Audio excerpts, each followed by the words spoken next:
Hello guys, দীর্ঘ ৬ দিন ঢাকায় বেড়ানোর পরে আজকে তো আমরা সবাই ব্যাক করবো রাজবাড়িতে। এইদিকে তোমরা আবার একটু কনফিউজড হয়ে যেতে পারো যে দীর্ঘ ৬ দিন কিভাবে, মানে ৬ দিন দীর্ঘ হয় কিভাবে। তোমাদের কাছে এটা অল্প দিনও হতে পারে, বাট আমার কাছে এটা অনেক দীর্ঘ, কজ আমি আমার আম্মুকে ছাড়া একটুও থাকতে পারি না। যদিও আমার আন্টি আছে, এর জন্য আমার তেমন প্রকার কোনো কষ্টই হয়নি, কাজ আমার আন্টি আমাকে অনেক টেক কেয়ার করে রাখছে। আন্টির জন্যই মূলত আমি আমার রাজবাড়িকে তেমন কোনো মিস করি না। আমার আন্টি, আমার আঙ্কেল সবাই তো আমাকে অনেক সুন্দরভাবে টেক কেয়ার করে রাখছে, এই জন্য আমি ভাবছিলাম যে আরো কয়েকটা দিন থেকে যাই, বাট আমাদের সবাইকে আজকেই যেতে হবে, কারণ কালকে মূলত আমার ভাইয়ের গায়ে হলুদ, আর আমার আপন ভাইয়ের গায়ে হলুদ। আমরা যদি না থাকি তাহলে কি আর হয়। আর আমি কিন্তু এবার ঢাকায় আসছি মূলত আমার আন্টিকে নিতে। ফার্স্টে কোনো বেড়ানোর উদ্দেশ্য ছিল না, অথবা কোনো শপিং করার উদ্দেশ্য ছিল না। শপিং করার উদ্দেশ্য ছিল না এটা বললে যদিও ভুল হবে, কারণ আমি মূলত ঢাকায় আসছি আমার আন্টিকে নিতে আর আমার কিছু শপিং করতে, মানে দুইটা রিজনের জন্য আমি মূলত ঢাকায় আসছি। এই অনুষ্ঠানের মধ্যে আন্টিকে নিতে আসার একটা রিজন আছে, সেটা হচ্ছে আমার আঙ্কেল যেহেতু ভার্সিটির লেকচারার, তো আঙ্কেলের ভার্সিটিতে মূলত অনেক কাজ, আর এখন যেহেতু বছরের শেষ, তো সব ধরনের এক্সামের খাতা, সব ধরনের কাজ আঙ্কেলকেই তদারক করতে হচ্ছে। এর জন্য আমার আন্টি মূলত রাজবাড়িতে যেতে চাচ্ছিল না। আন্টি যদিও অনেকটা ইচ্ছা ছিল, বাট আঙ্কেলের কাজের প্রেশার আন্টি কোনো কথা বলতে পারতেছিল না। আর সবকিছু মিলিয়ে আমি তো ঢাকায় চলে আসছি আমার আন্টিকে নিতে, প্লাস আমার আঙ্কেলকে দাওয়াত দিতে। আমি তো জানি আমি যদি ঢাকায় আসি তাহলে আমার আঙ্কেল আমার কথা একদমই ফেলতে পারবে না। আঙ্কেল আমাকে একদিন হলেও আমাকে সময় দিবে, এই জন্য মূলত আমি ঢাকায় চলে আসছি। এইদিকে আমি তো আমার সব ব্যাগপত্র গুছিয়ে নিচ্ছিলাম, কারণ অনেকটা দিন থাকা হয়েছে এখানে, সো আমি কিছু পরিমাণে জামা নিয়ে আসছিলাম। আর হচ্ছে শপিং করার জন্য আমার অনেক জামা কাপড় হয়ে গেছে। আমার তো মনে হচ্ছিল আমার এত জামা কাপড় এই ট্রলি ব্যাগের মধ্যে আটবে না, কারণ এটা মিডিয়াম সাইজের, আর হচ্ছে আমার জামা কাপড় অনেক বেশি হয়ে গেছে। এই জন্য আমি একটু কনফিউশনে ছিলাম যে আমার জামা কাপড়গুলো কি আদেও আটবে কিনা। ট্রলি ব্যাগের মধ্যে শুধুমাত্র আমারগুলো না, আমার নানুর গুলোও নিতে হচ্ছিল, আর সবকিছু গোছানো আমার তো একদমই অ্যানয়েড লাগতেছিল। যাই হোক, এই দিক দিয়ে আমার আঙ্কেল তো আমাকে একটা সোয়েটার গিফট করছে, আর এটা তো আমার খুবই পছন্দ হয়েছে। এটা তো আমি ভাবছি যে এটা আমি পরে যাব, পরে আবার ভাবলাম যে না নিয়ে যাই, বাট পরে আবার ভাবলাম যে না, আমি এটা পরেই যাব। এই দিক দিয়ে আমার আঙ্কেল তো আমাকে আরেকটা কিছু গিফট করছে, সেটা হচ্ছে আমার জন্য একটা সালোয়ার কামিজের সেট গিফট করছে। আমার তো এটা অনেক বেশি পছন্দ হয়েছে, পিঙ্ক কালারের ছিল, আর ডিজাইনটাও তো অনেক সুন্দর। পিঙ্ক কালার না, যদিও এটা সুইট কালার বলে। যাই হোক, এইদিকে আমার সবকিছু গোছানো হয়ে গেছে।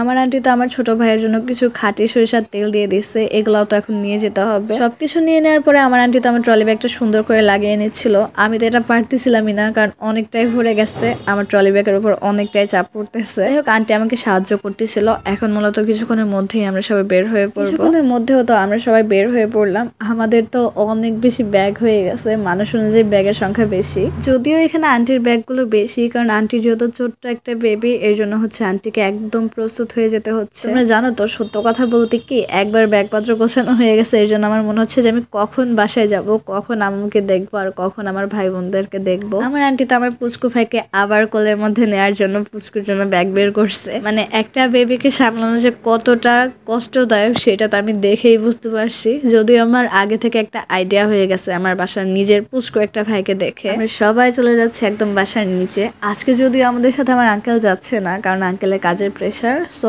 আঙ্কেলকে আমি বললাম 2টা দিন আপনি আমাকে সময় দিবেন, আর আঙ্কেল তো আমার কথা ফেলতেই পারে নাই, আমার কথা রাখছেন। তো উনি মূলত 2 দিন পরে আমাদের বাসায় যাবে। আঙ্কেল থাকলে ভালোই হতো, আমাদের ব্যাগ টানার মতো আর ঝাই ঝামেলা থাকতো না, আঙ্কেলই সব নিজেই ক্যারি করে নিত। এরপরই তো সময় মাফিক আমরা চলে যাচ্ছি আমাদের বাস কাউন্টারের ওখানে। আঙ্কেল মূলত অনলাইনে টিকিট কেটে রাখছেন, আর আমরা তো আমার পুচকু ভাইকে একদম প্রোটেক্ট করে নিয়ে তারপরে যাচ্ছি বাস কাউন্টারে। এখানে এসে আমার আন্টি আমার পুচকু ভাইয়ের জন্য কিছু কমলা কিনে নিয়ে যাচ্ছিল, আর আমাদের মূলত মনে হচ্ছিল যে আজকে বাসটা আসতে অনেকটা লেট হবে, কারণ তারা বলতেছিল যে বাস এখনো অনেকটা দূরে, এখনো এসে পৌঁছায়নি। এই জন্য আমরা একদম ফ্রি ভাবে সবকিছু কেনাকাটা করে নিচ্ছিলাম। এদিকে তো সন্ধ্যা হয়ে যাচ্ছিল, বাট বাস আসার নামই ছিল না। 4টার দিকের বাস, 5টা বেজে গেছে, 1 ঘন্টা লেট, তারপরও বাসই পাওয়া যাচ্ছিল না। এরপর আমরা কাউন্টারের মধ্যে গিয়ে সুন্দর একটা জায়গায় বসে পড়লাম। আমার কাজিন তো খুবই খুশি যে খালামনির বাসায় যাবে, আর সে তার ব্লেজার পরতে পারবে। মূলত ওর ব্লেজারটা পরার জন্য অনেক বেশি বিরক্ত করছে ওর আম্মুকে, যে আম্মু আমি কবে ব্লেজার পরবো, আর ভাইয়া বিয়ে করবে কবে। আমার কাছে তো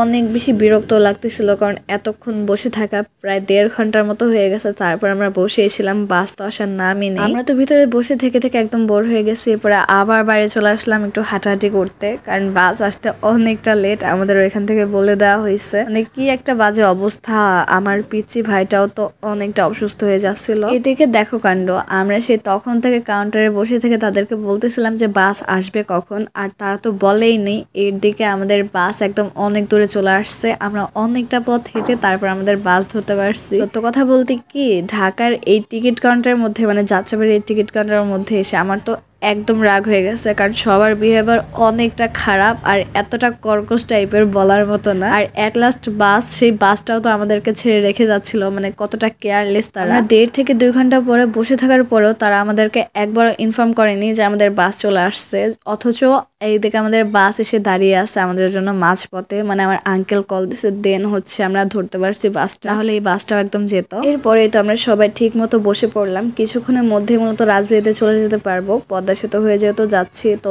তেমন লেট হবে না আমাদেরকে। কিছুক্ষণের মধ্যে আমার কাজিনও তো ঘুমায় পড়ছে, সবাই একদম ঘুমায় পড়ছে, আর আমিও তো ভাবতেছি একটা ঘুম নিব।